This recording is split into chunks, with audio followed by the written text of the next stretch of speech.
물론 이게 정답이 될 수는 없지만 상당히 이게 크게 도움이 됩니다.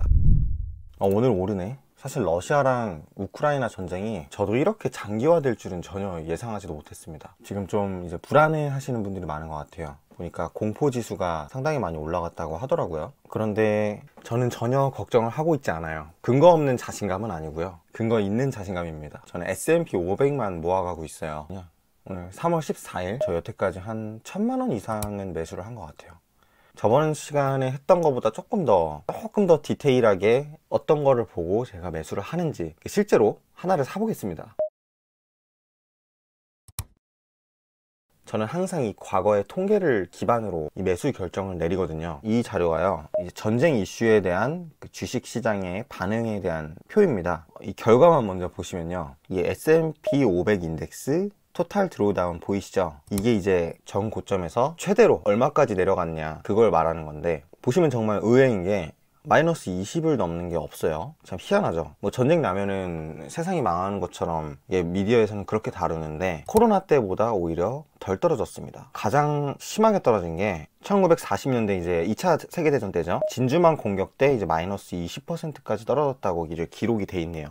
평균적으로는 마이너스 5%가 떨어졌다고 합니다. 그리고 맨 오른쪽에 있는 이 리커버리 같은 경우는 최저치를 기록하고 회복하는 동안의 기간을 나타낸 건데, 2차 세계대전 때 진주만 공격 때가 307일, 상당히 길었네요. 이때랑 이라크 쿠웨이트 전쟁 때가 189일 동안의 회복 기간을 보여줬습니다. 나머지는 이제 100일을 넘지 않았어요. 자, 우리가 생각하는 것보다 많이 떨어지지 않았죠. 자, 그러면은 지금 상황, 러시아 우크라이나 사태는 어떻게 설명할 수 있을까요? 이 트러블이 더 심화돼서 제3차 세계대전이 벌어질 수도 있어요.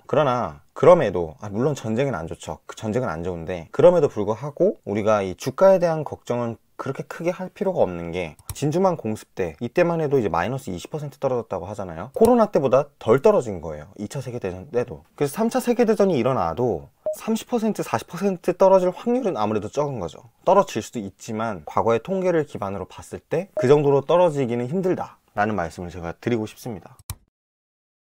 자, 그러면은 이런 걸 기반으로 어떻게 우리가 투자를 할 거냐. 실제로 제가 그래서 같이 아예 그냥 핸드폰으로 어플을 통해서 이 전고점 기준을 어떻게 실시간으로 확인할 수 있는지 알려드리도록 하겠습니다. 일단은 이 해외 주식 어플에 들어가서요, 이제 S&P 500을 살 거기 때문에 V55입니다. V55 기준으로 일단 설명을 드릴게요. 자, S&P 500 지금 보는 창이 이제 우리가 주식을 매수할 때 보는 창이죠. 여기 보면 왼쪽에 해외 주식 현재가라는 게 있습니다. 이걸 눌러보시면 막 이렇게 나오죠. 여기서 차트 누르세요. 차트. 그런 다음에 그 바로 밑에 이제 일, 주, 월, 분, 틱 이렇게 나와 있는데, 사실 저는 일 아니면 주를 추천드립니다. 이제 밑에 날짜를 보면서 좀 어느 정도 이렇게 좀 늘렸다 줄였다를 해주시면서 보셔야 되는데, 우리가 최고치가 던 1월 4일이에요. 지금 주가가 전 고점에서 얼마나 떨어졌는지 나타나요. 마이너스 11.9% 떨어졌다고 하네요. 자, 여기 보이시죠?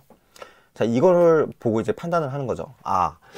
그러면은 아까 우리가 봤었던 전쟁 이슈에 대한 주가 폭락 기준에 의해서 우리가 좀 의사결정을 내린다고 하면은, 자, 얼마나 투자를 하는 게 좋을까? 자, 여기서 그러면 이걸 한번 보고 하는 거예요. 물론 이게 정답이 될 수는 없지만 상당히 이게 크게 도움이 됩니다. 이 통계를 봤을 때 이제 11.9%가 떨어졌죠. 그러면 계산을 해보는 거예요. 전쟁 이슈에 있어서 마이너스 5% 지금 이상 떨어진 거죠. 그러면은 생각보다 괜찮은 시기인 거예요. 사기 상당히 괜찮은 거죠. 얼마나 사냐가 이제 좀 문제인데, 제가 항상 말씀드린 것처럼 얼마나 사느냐는 이 정답은 없어요. 그래서 저 같은 경우는 이제 6대4에서 이제 기준점을 잡고 행동을 하는데, 이 도표는 전쟁이 아닌 이런 이슈의 문제가 아닌 그냥 통합적으로 봤을 때 1928년에서 2019년까지 최대 하락폭을 보여주는 표입니다. 보시면 에버리지 평균이 마이너스 16.3이라고 하죠. 자, 여기서 그러면은 감이 오는 거예요.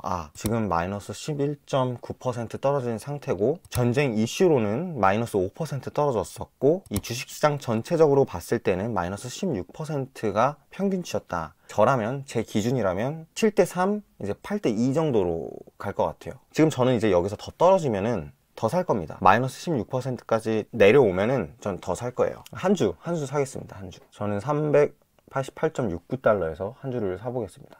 이런 식으로 사는 거예요. 이렇게 사고, 여러분이 만약에 이제 비율대로 샀다, 충분히 이제 내 기준으로 봤을 때 충분히 많이 샀다고 생각이 되시면 당분간은 뉴스를 보지 마세요. 당분간은. 왜냐면 이게 텀이 짧아도 의미가 없어요. 자꾸 오늘 사고 내일 보고 그 다음날 보고 또 그 다음 주에 보고 이러면요, 냉정하게 판단이 힘들어지거든요. 그래서 이미 내가 이번 달 할당량 조금 무리하게 샀다라는 판단이 드시면 다음 달을 기약하세요. 차라리 좀 뭐 커피값이나 뭐 외식비 조금 아껴서 다음 달을 더 노려보는 거죠. 그런 식으로 하시는 게 좋습니다. 제가 이제 한창 이제 주식이 조금씩 떨어질 때 뭐 인스타나 이런 SNS에서 그런 얘기를 많이 봤어요. 뭐 떡락하기 때문에 줍줍한다.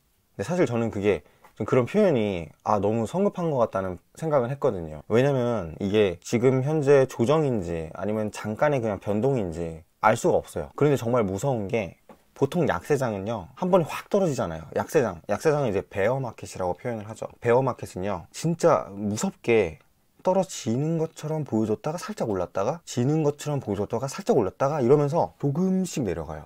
되게 오랜 기간에 걸쳐서 내려가요. 무섭게. 어쩌면 이게 더 무서운 거죠. 그래서 단기간에 자꾸 조금씩 떨어지는 거에 조급해져서 사게 되면요, 큰 손해를 볼 수도 있습니다. 그래서 제가 항상 그 비율을 유지하라고 말씀드리는 거예요. 지금 이제 러시아 상황이 어떻게 될지는 저도 몰라요. 이거 아는 사람 없을 거예요. 푸틴만 알겠죠. 푸틴이 이제 포기를 해야 끝나는 거니까. 그렇기 때문에 너무 여기에 일희일비 하지 마시고요, 그냥 냉정하게 나는 기계다 생각하시고 주식을 매수하시는 게 좋겠습니다. 저는 다음 영상에서 다시 찾아뵙도록 하겠습니다. 감사합니다.